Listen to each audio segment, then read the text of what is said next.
Hello student. तो आज हम लोग सीखेंगे concept of significant figure, rounding off and errors of measurement. Okay, तो चलो समझते हैं बच्चों सिग्निफिकेंट फिगर को। सबसे पहले सिग्निफिकेंट फिगर, ठीक है। सबसे पहले तो आपको पता होना चाहिए कि सिग्निफिकेंट फिगर्स किसके कहते हैं और क्या रूल्स हैं सिग्निफिकेंट फिगर को काउंट करने का। बच्चों सिग्निफिकेंट फिगर जो होगा इसका डेफिनेशन आप चाहो तो नोट कर सकते हो कि significant figure in the measurement value of a physical quantity tell the number of digit in which we have confidence larger the number of significant figure obtain in a measurement greater in the accuracy of measurement. ये physics के point of view से मैं आपको definition बता रहा हूँ significant figure का, ठीक है ना। तो सिग्निफिकेंट फिगर का डेफिनेशन आप लिख लो। Significant figure in the measured value of a physical quantity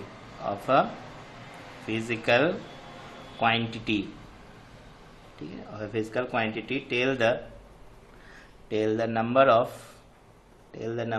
of digits in which, ठीक है। डेफिनेशन देखो एग्जाम में पूछता भी है कभी कभी। इन विच वी हैव कॉन्फिडेंस, ठीक है। हम लोग कॉन्फिडेंस हो जाते हैं किस चीज़ों के लिए कि larger the number of significant figure अगर मेजरमेंट में आपको मिलता है तो ग्रेटर दो एक्यूरेसी होती है, ठीक है ना। तो confidence larger the number of significant figure,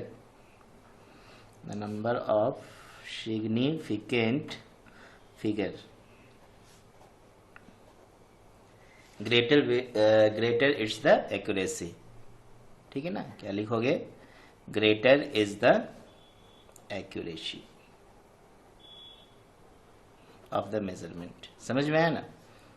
तो इस तरीके से आप डिफाइन करना सिग्निफिकेंट फिगर को। अब देखो इसके लिए क्या क्या कॉमन रूल्स हैं सिग्निफिकेंट फिगर के लिए, तो हम लोग बात करने वाले हैं कॉमन रूल्स के विषय में। Common rules to finding significant figure, ठीक है। तो देखो जैसे कि पहला रूल्स क्या कहता है कि जितने भी नॉन जीरो डिजिट्स हैं वो सिग्निफिकेंट फिगर होते हैं, ठीक है ना। All non zero digits are significants, ठीक है। डिजिट्स आर सिग्निफिकेंट, ठीक है। जैसे कि एग्जाम्पल के रूप में देखो, जैसे मैं बोलूँगा कि 1 2 3 4 के पास कितने सिग्निफिकेंट फिगर हैं, तो यहाँ बोलोगे 4 सिग्निफिकेंट फिगर, ठीक है ना। कितने सिग्निफिकेंट फिगर है बच्चों? 4। इसके बाद अदर एग्जाम्पल अगर मैं बोलूँ कि 189 इसमें कितने सिग्निफिकेंट फिगर है, तो has only 3 significant figure. Clear है ना, याद रहेगा ना। चलो इसके बाद देखो दूसरा रूल्स क्या है कि all zeros occurring between 2 non zero digits are significant. क्या है रूल्स? ऑल जीरोज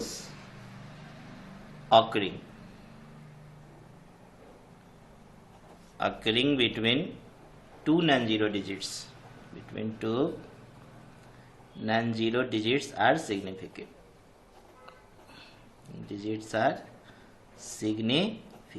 याद रखना। जैसे कि एग्जाम्पल के रूप में देखो, जैसे कि 107, तो देखो all zero occurring between 2 non zero digit. देखो 1 और 7 क्या है? नॉन जीरो डिजिट है और इसके बीच 2 जीरो है, तो इसमें सिग्निफिकेंट फिगर में सभी को काउंट कर लेना है, ठीक है ना। नॉन जीरो डिजिट के बीच यदि जीरो होते हैं तो उसको भी हम लोग सिग्निफिकेंट फिगर के रूप में काउंट करते हैं। तो हैज़ 4 सिग्निफिकेंट फिगर। कितने हो जाएंगे significant figure? Has 4 significant figure. याद रहेगा ना। चलो इसी तरीके से अगर मान लो हम लोगों ने एग्जाम्पल लिया कि 1.0809, देखो 1 और 9 ये क्या है? नॉन जीरो डिजिट्स हैं और इसके बीच जितने भी डिजिट हैं सबके सब सिग्निफिकेंट फिगर होंगे। तो देखो 1 2 3 4 5 ये सब इंक्लूडिंग नॉन जीरो डिजिट को लेके हम काउंट कर रहे हैं, तो हैज़ 5 सिग्निफिकेंट फिगर, ठीक है ना। कितने सिग्निफिकेंट फिगर हैं? 5 सिग्निफिकेंट फिगर। याद रखेंगे, ओके। समझ में आ रहा है ना। चलो इसके बाद हम लोग तीसरा रूल्स देखते हैं, थर्ड रूल्स ध्यान देंगे। थर्ड रूल्स को कि बोल रहा है in a number less than 1 all zero to the right decimal point and the left of a non zero digit are not significant. कहने का मतलब क्या हो गया कि यदि दशमलव के पहले जीरो हो और दशमलव के बाद जीरो हो तो उस जीरो को हम सिग्निफिकेंट फिगर में काउंट नहीं करते हैं। ठीक है ना, तो रूल्स लिख लेना कि in a number less than 1 all zero to the right decimal point and to the left of non-zero digits are not significant figure। ठीक है ना, all zeros to the right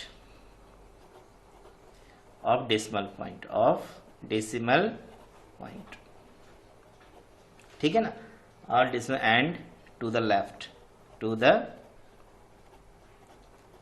left of a non-zero digits are not significant। ठीक है, not significant। जैसे example में अगर मैं बोलूं 0.0084 कितने सिग्निफिकेंट फिगर है बच्चों? तो देखो दशमलव के पहले जीरो, दशमलव के बाद जीरो को काउंट नहीं करना है। ठीक है ना, तो हैज 2 सिग्निफिकेंट फिगर। कितने सिग्निफिकेंट फिगर होंगे यहाँ पर? 2 सिग्निफिकेंट फिगर। ठीक है, इसी तरह अदर एग्जाम्पल ले लेते हैं, जैसे 0.0121 इसके पास कितने सिग्निफिकेंट फिगर हैं? तो हैज 3 सिग्निफिकेंट फिगर। क्लियर है ना? चलिए इसके बाद नेक्स्ट रूल देखते हैं। ये रूल नंबर 3 था। अब देखो रूल नंबर 4 ना, रूल नंबर 4। तो 4 में देखिए क्या होगा कि ऑल जीरो और right to the last non zero digits in the decimal parts are significant. जैसे कि मान लो कि दशमलव के पहले जीरो और बाद वाला जीरो को तो काउंट नहीं किए, लेकिन कोई नॉन जीरो डिजिट के बाद कोई जीरो होगा तो उसको हम लोग काउंट करेंगे। ठीक है ना, जैसे कि रूल्स क्या बन गया कि all zeros on the right of the last non zero digits in the decimal part are significant।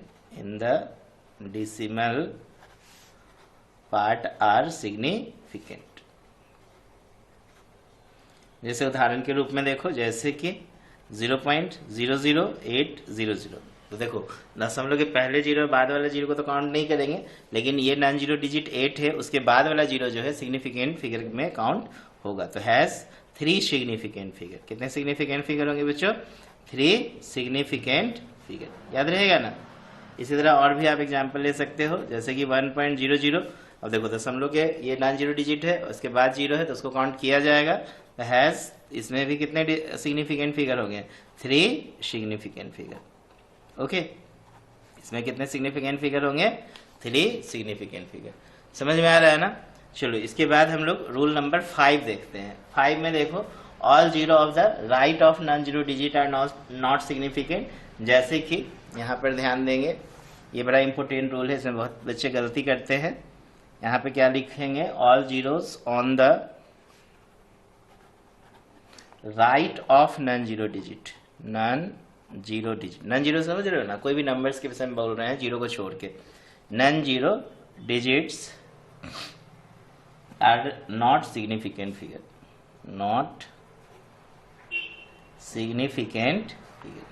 Clear है ना? जैसे उदाहरण के रूप में अगर देखो, मैं यहाँ पे लिख रहा हूँ 1000। क्या लिख रहा हूँ? 1000। देखो एग्जैक्ट नंबर है, तो एग्जैक्ट नंबर में देखो नॉन जीरो डिजिट के बाद जो नंबर्स जीरो हैं उसको हम सिग्निफिकेंट फिगर में काउंट नहीं करेंगे। बात समझ रहे हो ना? तो यहाँ पे जो सिग्निफिकेंट फिगर इसके नंबर होंगे मात्र 1 होंगे। कितने होंगे? 1 होंगे। यहाँ पे बच्चे गलती कर देते हैं, 4 लिख देते हैं। ठीक है ना? तो हैज ओनली 1। अगर यही 1.00 रहता, 1.000 रहता तो 4 सिग्निफिकेंट फिगर होता। यहाँ पे 1000 के पास सिर्फ और सिर्फ कितने सिग्निफिकेंट फिगर होंगे? 1। तो हैज ओनली 1 सिग्निफिकेंट फिगर। ठीक है ना? 1 सिग्निफिकेंट फिगर। देखो यहाँ पे गलती नहीं करेंगे। ठीक है, चलो इसके बाद हम लोग देखते हैं नेक्स्ट अदर एग्जाम्पल भी आप देख सकते हो, जैसे 378000। कितने इसके सिग्निफिकेंट फिगर है? तो देखो ये नॉन जीरो डिजिट के बाद जीरो है और दशमलव यहाँ पे है नहीं, इसका मतलब ये सिर्फ 3 काउंट करेंगे और ये जीरो को छोड़ देंगे। तो हैज ओनली 3 सिग्निफिकेंट फिगर। कितने सिग्निफिकेंट फिगर होंगे? 3 सिग्निफिकेंट फिगर। समझ में आ रहा है ना? याद रहेगा? चलो इसके बाद रूल नंबर 6 पर आ जाओ। ठीक है, रूल नंबर 6 देखो कह रहा है क्या कि all zero on the right of the last non-zero digits become significant when they come from a measurement। Measurement करने का मतलब क्या हो गया, जैसे कि मान लो 3050, मैंने यहाँ पे मीटर लिख दिया, क्या लिख दिया, मीटर, तो ये मेजरमेंट का पार्ट है। तो यहाँ पर हम लोग इस जीरो को इंक्लूड करेंगे तो यहाँ पर जो टोटल सिग्निफिकेंट फिगर्स होंगे ये 4 हो जाएंगे। कितने हो जाएंगे, 4। बात समझ रहे हो ना। मीटर, सेंटीमीटर, टाइम का कुछ भी फिजिकल अगर यूनिट अगर आप लगा देते हो, जैसे कि 3.050, तो चलो ये तो पॉइंट वाला कहानी था तो इसमें तो जीरो काउंट करेंगे ही। ठीक है, तो यहाँ पे भी आपको जो सिग्निफिकेंट फिगर्स का नंबर्स मिलेगा वो कितने मिल जाएंगे, 4 मिल जाएंगे। कितने मिल जाएंगे, 4 मिलेंगे। बात समझ रहे हो ना। तो यहाँ पर हम लोग को क्या ध्यान देना है कि जब कोई एग्जैक्ट क्या हो जाए, कोई मेजरमेंट हो जाए, फिजिकल क्वांटिटी का कोई मेजरमेंट आपको दिख रहा है तो वहां पे जीरो को काउंट करना है। लेकिन सिर्फ नंबर्स हो तो हम अगर दशमलव मान लो यहाँ पर नहीं दिया है तो हम इस जीरो को काउंट नहीं करेंगे। ठीक है ना। तो रूल्स नंबर 6 देखो क्या लिखोगे कि all zeros on the right of the last non zero digit become significant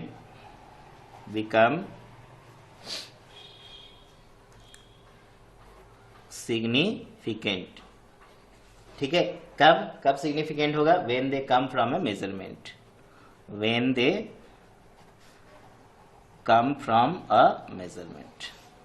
समझ में आ रहा है ना,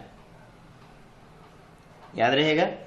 चलो एग्जाम्पल्स में अभी मैंने आपको बताया कि 3050 हैव मीटर यहाँ पे लगा देंगे, हैज 4 सिग्निफिकेंट फिगर। कितने सिग्निफिकेंट फिगर हैं, 4 सिग्निफिकेंट फिगर। तो ये बेसिक रूल्स होते हैं सिग्निफिकेंट फिगर को काउंट करने का। क्लियर है ना, समझ में आ रहा है ना। तो देखो change in the unit of measurement, ध्यान देंगे अगर हम इसको मीटर को कैची में कन्वर्ट कर दे, सेंटीमीटर में कन्वर्ट कर देंगे तो भी ध्यान देना, अगर आप मीटर को सेंटीमीटर में कन्वर्ट करोगे तो इसके सिग्निफिकेंट फिगर के नंबर में चेंजिंग नहीं होगा। जैसे कि मान लो यहाँ पे मैं नोट में लिख दे रहा हूँ, या फिर आप इसको याद भी रखना, change in the unit of measurement of A quantity doesn't change the number of significant figure. जैसे कि मान लो 3050 मीटर है, ठीक है, क्या है, मीटर। हम इसको सेंटीमीटर में कन्वर्ट कर रहे हैं, 3050 इंटू 100 हो जाएगा। अब देखो ये सेंटीमीटर हो गया, तो आप इसको 3.05 लिखेंगे और ये देखो 10 पे पावर कितना हो जाएगा, इधर से 3 जीरो इधर से 2 जीरो तो 5 हो गया, ये सेंटीमीटर। तो यहाँ पे भी ध्यान देना, सिग्निफिकेंट फिगर्स की नंबर्स जो होंगे वो कितने होंगे, 4 होंगे। तो यहाँ ध्यान देंगे यूनिट अगर हम चेंज करेंगे तो सिग्निफिकेंट के नंबर्स जो है चेंज नहीं होंगे। बात समझ रहे हो ना। तो ये बेसिक 6 रूल्स हैं जिससे कि आप नंबर ऑफ सिग्निफिकेंट फिगर को क्या कर सकते हो, काउंट कर सकते हैं। ठीक है ना। चलो इसके बाद हम लोग सेकेंड कॉन्सेप्ट आज देख रहे हैं, राउंडिंग ऑफ करना। ठीक है ना, राउंडिंग ऑफ। देखो बच्चों बहुत सारे जो है स्टूडेंट्स राउंडिंग ऑफ में बहुत ज्यादा गलती करते हैं। ठीक है ना, जब भी हम मेजरमेंट करते हैं तो क्या क्या आपको रूल्स याद रखना है, ध्यान देंगे, सारे रूल्स को एक एक करके समझेंगे। जैसे कि मैं सब आपको एग्जाम्पल के माध्यम से बता रहा हूं, ठीक है ना, आप उसको नोट भी कर सकते हो रूल्स बना के। जैसे कि पहला, if the digit to be dropped is less than 5 then the preceding digit is left unchanged. जैसे कि एग्जाम्पल में देखो 7.82, इसको हम राउंडिंग ऑफ करेंगे कितना, 7.8 के आसपास, समझ रहे हो ना। इसी तरह 3.94 को अगर आपको राउंड ऑफ करना है तो 3.94 जो है 3.9 के बराबर हो जाएगा। कितना के बराबर हो जाएगा, 3.9 के बराबर। तो रूल्स क्या बन जा रहा है कि if the digit to be dropped is less than 5, देखो लेस देन 5 है ना, यहाँ पे 82 है, अगर 85 से कम है तो हम 8 कंसिडर कर रहे हैं। यहाँ 94 है तो 94 देखो 5 से कम है, ये देखो 94 का मतलब 95 से कम 91, 92, 93, 94 है अगर दशमलव के बाद, तो हम उसको 9 के ही रूप में क्या करेंगे, स्टडी करेंगे। बात समझ रहे हैं, राउंड ऑफ करेंगे, क्या करेंगे, राउंड ऑफ करेंगे। तो रूल्स क्या बन जाएगा कि if the digit to be drop, लिख लो रूल्स लिखना है तो, if the digits to be dropped is less than 5, ठीक है ना, लेस देन 5 क्या लिखोगे, देन द preceding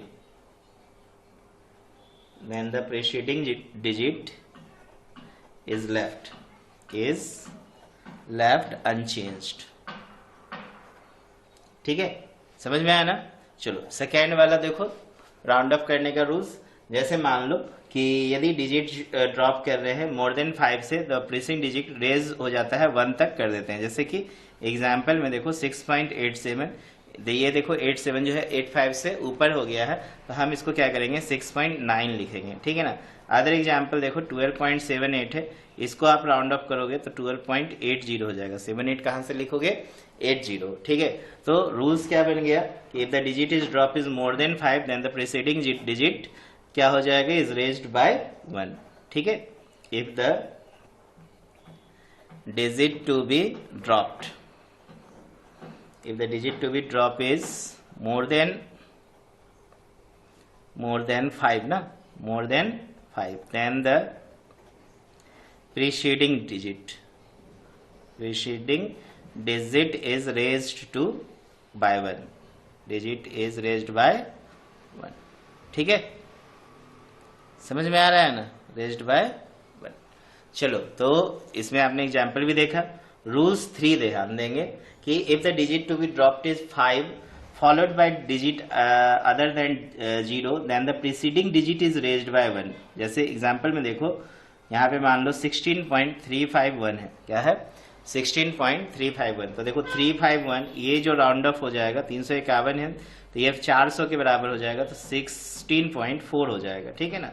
दूसरा अगर देखो 6.758 है, इसको अगर हमें राउंड ऑफ करना है तो देखो ये 6 पॉइंट कितना के बराबर होगा, 8। देखो 758 है तो 800 में 2 जीरो हटा दिए तो 6 पॉइंट कितना हो गया, 8।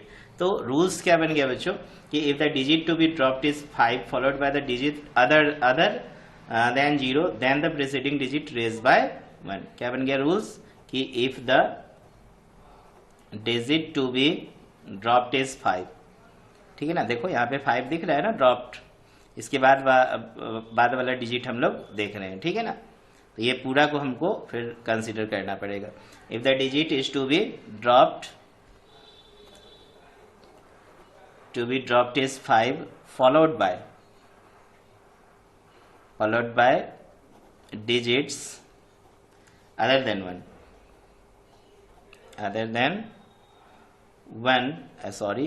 0 लिखेंगे ना, यहाँ 0 पे ध्यान देना, 0 के अलावा जो डिजिट्स है इस पे डिस्कस करना है। ठीक है ना। देन द प्रीसीडिंग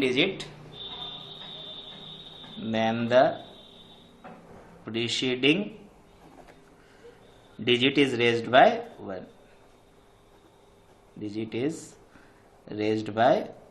ठीक है ना। बस समझने के लिए मेन आपको एग्जाम्पल्स के से समझो ज्यादा। ठीक है, डेफिनेशन बस लिखने के लिए मैं लिख दे रहा हूँ। ठीक, इसके बाद देखो रूल्स 4 क्या है। रूल्स 4 और 5 वेरी वेरी इंपॉर्टेंट है, इसमें बच्चे अक्सर गलती करते हैं। ठीक है, देखो रूल्स 5 में क्या कह रहे हैं, जैसे कि मान लो पहले मैं आपको एग्जांपल बता रहा हूँ, 3.250 है।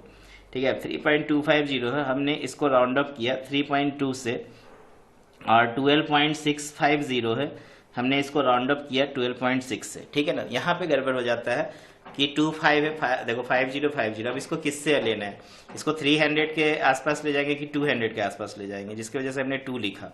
ठीक है, यहाँ पे 650 है तो 700 के पास जाएगा या 600 के पास जाएगा। देखो यहाँ मैंने 6 लिखा। ठीक, आई मीन 600 लिया होगा तब 0 हटा दिया तो 12 पॉइंट क्या मैंने लिख लिया, यहाँ पे 6 लिख दिया। आखिर क्यों?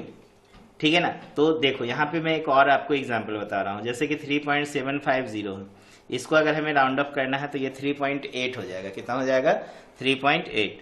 एक और मैं आपको दे रहा हूँ एग्जाम्पल, 16.150 है, देखो इसको आप राउंड अप करोगे तो 16.2 होगा।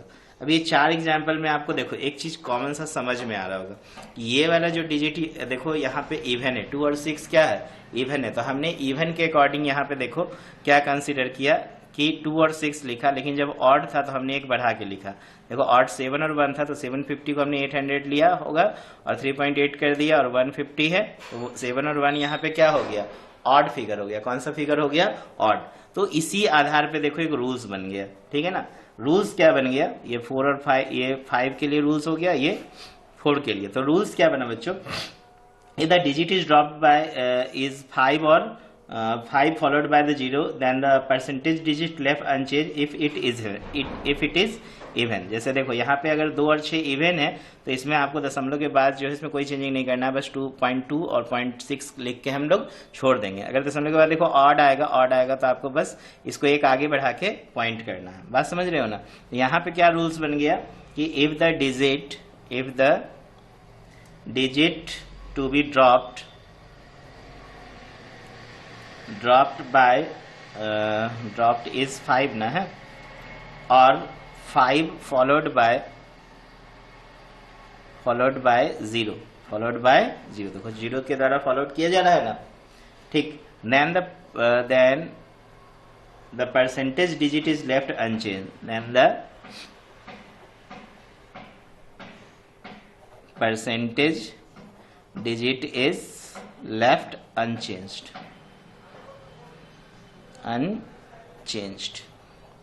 परसेंटेज डिजिट के विषय में क्या यहाँ पे बोल रहा हूँ, ये डिजिट के विषय में बोल रहा हूँ, ये 2 और 6 के विषय में बोल रहा हूँ। बात समझ रहे हैं ना। ये क्या हो जाएगा, अनचेंज्ड रहेगा, ठीक है। इसको प्रीसीडिंग वर्ड बोल दो, प्रीसीडिंग डिजिट, देखो ये वाला प्रीसीडिंग, ठीक है। परसेंटेज वर्ड बोलना बिल्कुल यहाँ पे गलत होगा। प्रीसीडिंग डिजिट जो होगा लेफ्ट अनचेंज। लेफ्ट अनचेंज का मतलब 2 और 6, 5 के पहले जो 2 और 6 है उसको हम एट इट इज रहने देंगे, ठीक है ना। इसके लिए देखो रूल्स क्या बन जाएगा कि if the digit to be dropped, is 5 और 5 followed by 0, then the preceding, ठीक है, by 1 if it is odd. यहाँ पे अनचेंज इफ इट इज लिखना होगा, इफ इट इज इवन। और यहाँ पे 5 और 5 followed by 0,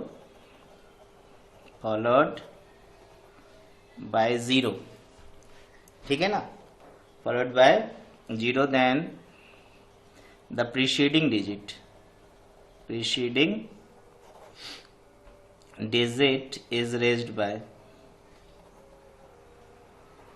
is raised by 1 if it is odd। समझ में आ रहा है ना। तो देखो प्रीसीडिंग डिजिट एक हमने बढ़ा दिया ना, 7 से 1 कर दिया और 1 से यहाँ पे क्या कर दिया, 2 कर दिया। तो ऑड और इवन वाला कॉन्सेप्ट को याद रखेंगे, ठीक है ना। चलो अब इसके बाद हम लोग ये तो देख लिए राउंड ऑफ करने का कॉन्सेप्ट। इसके बाद देखो थर्ड कॉन्सेप्ट हम लोग बच्चों देखेंगे एरर्स ऑफ मेजरमेंट के विषय में बात करेंगे। किसके विषय में बात करेंगे, एरर्स ऑफ मेजरमेंट, ठीक है ना। तो देखो एरर्स ऑफ मेजरमेंट को कैसे हम लोग फाइंड करेंगे। तो पहले तो आप आज के वीडियो में सिर्फ हम लोग जानेंगे कि एरर्स ऑफ मेजरमेंट क्या होते हैं और ये कितने टाइप के होते हैं, ठीक है ना। इसके बाद जो है नेक्स्ट क्लास में हम लोग देखने वाले हैं कि जो यूज करते हैं हम, जो different other type of error को हम मैथमेटिकली जो यूज करते हैं, इसके कॉन्सेप्ट को फिर हम लोग देखने वाले हैं। इसके बाद हम लोग propagation of combination of error देखेंगे। तो देखते हैं सबसे पहले आज एरर के आपको टाइप बताते हैं, ठीक है। तो देखो सबसे पहले यहाँ पे हम बात करने वाले हैं डिफरेंट टाइप्स ऑफ एरर, ठीक है ना। Errors of measurement,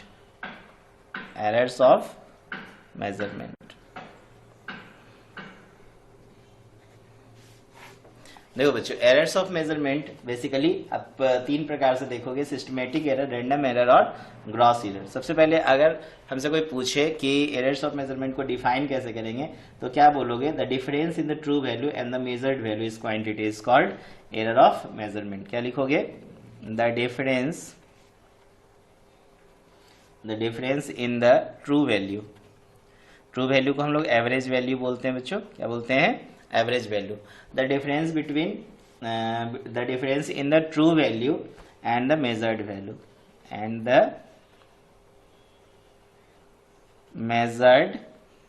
value of a quantity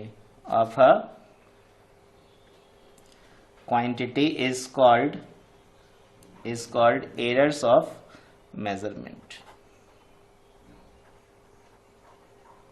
ठीक है। एरर्स ऑफ मेजरमेंट समझ में आ गया ना। तो एरर्स ऑफ मेजरमेंट जो है बच्चों कितने टाइप के होते हैं, 3 टाइप्स के होते हैं। मेनली कितने टाइप के होते हैं, 3 types, it has mainly 3 types. ठीक है, तो कौन कौन हो जाएंगे बच्चों? देखो सबसे पहला जो टाइप होगा वो सिस्टमेटिक एरर होगा। क्या होगा? Systematic errors. दूसरा जो टाइप होगा बच्चों रैंडम एरर्स होंगे। क्या होंगे? Random errors. और तीसरा जो टाइप होंगे ग्रॉस एरर कहलाएंगे। क्या कहलाएंगे? Gross error. समझ में आ रहा है ना? कितने टाइप के एरर हो गए? बेसिकली 3 तरह के एरर हुए। एक सिस्टमैटिक एरर हो गए, दूसरा क्या हो गए? रैंडम एरर हो गए, और तीसरा क्या हो गए? ग्रॉस एरर हो गए। क्लियर है ना? तो अब हम लोग एक एक करके ये तीनों एरर्स का कॉन्सेप्ट समझ लेते हैं। ठीक, तो चलो सबसे पहला स्टार्ट करते हैं बच्चों, सिस्टमैटिक एरर्स। सिस्टमैटिक एरर बच्चों, सिस्टमैटिक एरर्स कैसे कहोगे? तो systematic error are the error whose cause are known. ठीक है ना? Whose cause are known. तो बस मैं आपको सिंपल सा डेफिनेशन लिख रहा हूं यहाँ पे कि systematic errors are those errors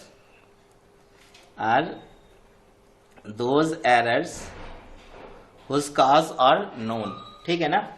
जिसका कॉज क्या होगा बच्चों? नोन होगा। Whose causes are known. याद रहेगा ना? सिस्टमैटिक एरर किसको बोलोगे? तो वैसे एरर जिसके कॉज क्या होंगे? नॉन होंगे। ठीक है, सच एरर्स कैन बी मिनिमाइज। इस एरर्स को हम क्या कर सकते हैं? मिनिमाइज कर सकते हैं। ओके, तो एग्जांपल्स में जैसे कि आप दे सकते हो इंस्ट्रूमेंटल एरर। ठीक है, पहला क्या हो सकता है? Instrumental error. मैं आपको पॉइंट टू पॉइंट बता रहा हूं, आप उसको लिख भी सकते हो। जैसे कि इंस्ट्रूमेंटल एरर होगा may be true in imperfection of design and earnest manufacture of the instrument. जैसे कि मान लो कि इंस्ट्रूमेंटल एरर में क्या हो सकता है कि कोई जो मैन्युफैक्चरर है जिस इंस्ट्रूमेंट का निर्माण किया है उसमें ही अगर मान लो फॉल्ट हो तो क्या होगा? आपका मेजरमेंट गलत होगा। ठीक है ना? Instrumental error. ठीक है, इंस्ट्रूमेंटल एरर समझ में आ गया ना कि कोई इंस्ट्रूमेंट का निर्माण के दौरान ही अगर कुछ मान लो फॉल्ट हो गया तो हम लोग उस जो भी आप उसमें ऑब्जर्वेशन करोगे उस इंस्ट्रूमेंट से तो आपको रिजल्ट क्या मिलेगा? कहीं ना कहीं गलती मिलेगा। ठीक है ना? तो इंस्ट्रूमेंटल एरर मान लो अगर हमको पता चल गया कि इंस्ट्रूमेंट में गड़बड़ी है और उससे अगर फॉल्ट निकल रहा है तो ये एरर्स क्या कहलाएंगे? Systematic error. इसको हम कैसे ठीक करेंगे? तो यहाँ पे हमको ठीक करने के लिए क्या करना पड़ेगा? सही इंस्ट्रूमेंट लाना पड़ेगा। ठीक है ना? तो मोर एक्यूरेट इंस्ट्रूमेंट आप मार्केट से परचेज करके लाओ। उसके बाद देखो फिर से आप जो भी एक्सपेरिमेंट कर रहे हो उसका ऑब्जर्वेशन को क्या करो? रिकॉर्ड्स करो। तो आपको हो सकता है कि होगा क्या, अगर आप करेक्ट इंस्ट्रूमेंट यूज करेंगे तो आपको एक्यूरेसी मिलेगी। बात समझ रहे हैं कि नहीं? तो इस सिस्टमेटिक एरर में समझ में आया ना? Instrumental error. दूसरा क्या होता है? Personal error. क्या होता है? Personal error. बच्चों पर्सनल एरर कैसे होगा? तो मान लो कि पर्सनल में आपको आप ऑब्जर्वर हो और आपको एक्सपीरियंस नहीं है अच्छे से डेटा को ऑब्जर्व करने का। ठीक है ना? हो सकता है आपने जो अपैरेटस यूज किया उसका सेटिंग सही से नहीं किया, आपने जो रीडिंग लिया वो सही से नहीं लिया। ठीक है ना? तो इस तरह के एरर्स क्या कहलाएंगे बच्चों? पर्सनल एरर्स कहलाएंगे। बात समझ रहे हो ना? तीसरा हो सकता है errors due to imperfection arise on account of ignoring certain fact. तो ये सारे जो होते हैं सिस्टमेटिक एरर्स के अंदर आते हैं। तीसरा समझ में आया ना कि हम लोग बहुत समय क्या करते हैं कि हम लोग कुछ फैक्ट्स को इग्नोर कर देते हैं। ठीक है ना? तो ये एरर्स क्यों होता है? Due to imperfection arise on account of ignoring certain fact. तो due to ignoring certain fact लिख सकते हो। क्या लिख सकते हो? Due to ignoring certain fact. समझ में आ रहा है ना? तो ये सारे के सारे जो कॉन्सेप्ट हैं वो आपका सिस्टमेटिक एरर्स के अंदर आ सकते हैं। ठीक है ना? इसके अलावा और क्या एग्जांपल हो सकता है? तो जैसे मान लो जिस टेम्परेचर में आप एक्सपेरिमेंट कर रहे हो तो वो टेम्परेचर उस एक्सपेरिमेंट के लिए मान लो सुटेबल नहीं होगा तो भी एरर्स आ सकता है। ठीक है ना? तो environmental change, due to environmental change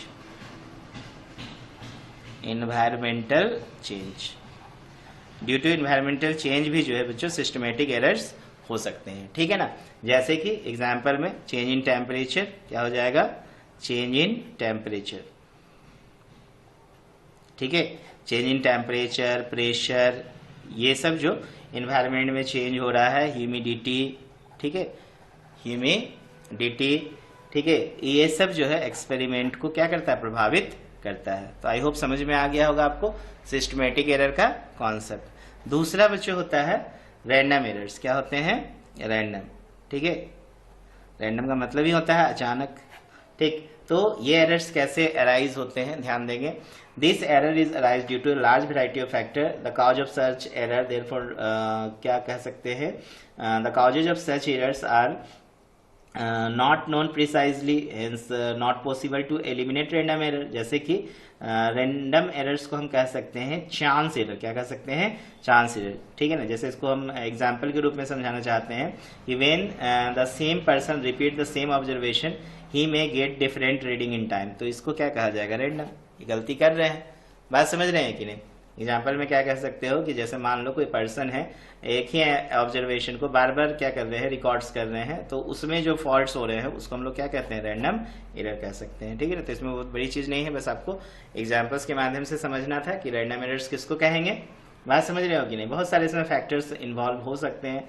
हो सकता है बार बार ऑब्जर्वेशन को बहुत कभी कभी क्या होता है ना, हम लोग परेशान भी हो जाते हैं रीडिंग को लेके। ठीक है ना, तो वो सब क्या कहलाते हैं? रैंडम एरर्स कहलाते हैं। ओके, इसके बाद थर्ड एरर्स जो होते हैं बच्चों, ये ग्रॉस एरर होते हैं। थर्ड क्या होते हैं? Gross error. तो बच्चों ग्रॉस एरर किसको बोलोगे? तो this error arise on account share carelessness of observation.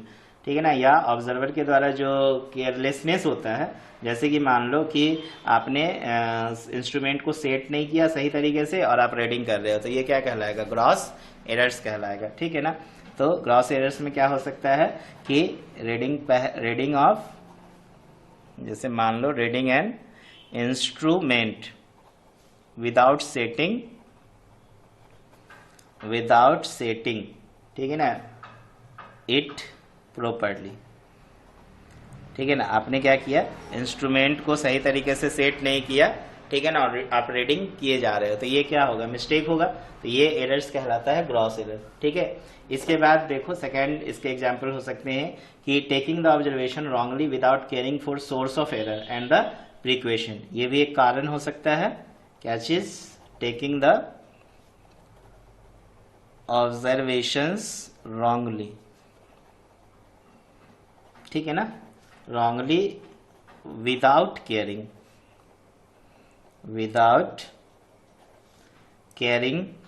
Carrying होगा ना, कैरिंग केयर से कैरिंग बना है ना, caring for the sources of errors and the precaution. ठीक है, तो ये भी एक कारण हो सकता है। इसको भी हम लोग क्या बोल सकते हैं? ग्रॉस एरर्स कह सकते हैं। ठीक, इसके अलावा मान लो कि आप बोल सकते हो रिकॉर्डिंग द ऑब्जर्वेशन रॉन्गली। आपने क्या किया? ऑब्जर्वेशन डायरेक्ट आपने गलत ही रिकॉर्ड कर लिया। ठीक है ना, तो ये भी आपका किसके अंदर आएगा बच्चों? ग्रॉस एरर के अंदर। ठीक है, रॉन्ग वैल्यूज या फिर रिकॉर्डिंग रॉन्ग ऑब्जर्वेशन। क्या लिख सकते हो? Recording wrong observation. आपने क्या किया? गलत ऑब्जर्वेशन को ही क्या किया है? रिकॉर्ड कर लिया। तो ये भी क्या कहलाएगा? ग्रॉस एरर कहलाएगा। इसके अलावा आप बोल सकते हैं using wrong value of observation in calculation. आपने गलत वैल्यू ही यूज कर लिया, ये भी क्या कहलाएगा? ग्रॉस एरर्स कहलाएगा। Using wrong values of the observation in calculation. ठीक है, तो ये सारे क्या कहलाएंगे? ग्रॉस एरर्स कहलाएंगे। क्लियर? तो ध्यान देंगे, ये जितने भी आपने एरर देखा, सिस्टमेटिक एरर और क्या देखा? रैंडम देखा और ग्रॉस। पहला आपने क्या देखा? Systematic errors. ठीक है, दूसरा आपने देखा रैंडम एरर। ठीक है, रैंडम एरर। तीसरा आपने देखा ग्रॉस एरर। ठीक, ग्रॉस एरर। तो यदि मैं आपसे पूछूं कि ये एरर को मिनिमाइज कैसे किया जाता है, किया जा सकता है तीनों एरर को, तो व्हेन ऑब्जर्वेशन इन सिंसियर, जो ऑब्जर्वर होते हैं, ऑब्जर्वेशन नहीं बोलेंगे यहाँ पे, वर्ड क्या यूज करेंगे? Observer. When observer is sincere and mentally alert, तब इस तरह के एरर्स जो है मिनिमाइज किए जा सकते हैं। तो नोट में आप याद रखेंगे इस लाइन को। ठीक है ना, इस लाइन को नोट में एकदम दिमाग में बैठा लो कि this errors can be minimized, only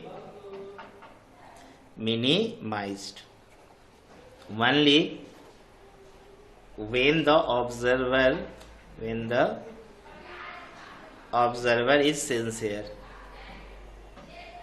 ठीक है ना, एंड मेंटली अलर्ट। अगर मान लो आप सिंसियर रहेंगे, ठीक है, और मेंटली अलर्ट रहेंगे तो इस तरह की गलतियां आपसे नहीं होगी। बात समझ रहे हो ना, क्लियर है ना।